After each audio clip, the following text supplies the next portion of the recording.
Video response part 1 for case study number 2.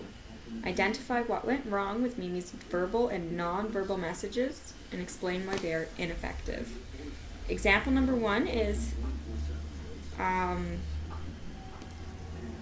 discrimination. Helen asked Mimi to help her returning customer with a problem with their cell phone, and Helen made a point to point out that this customer is Polish. Not sure what that has to do with this scenario, but he's Polish.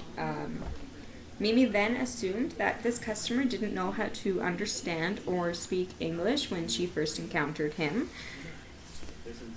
using these hand gestures that are quite rude and ineffective also because it can make you feel uncomfortable. I know I would feel uncomfortable.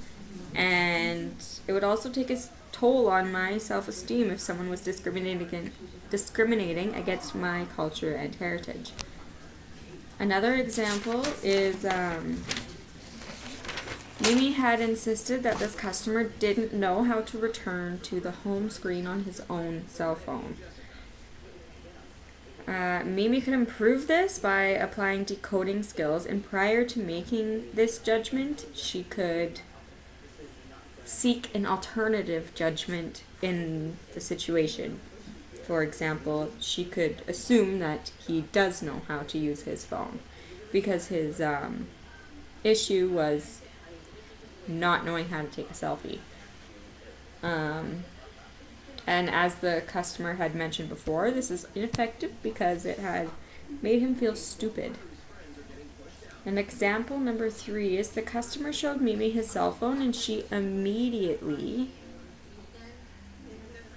spoke about the price of what the cell phone had costed.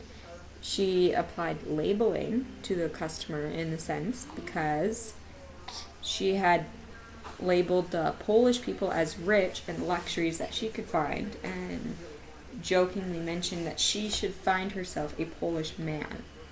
This is ineffective because Mimi made this judgment based off of one encounter with one Polish man and not the Polish people as a whole.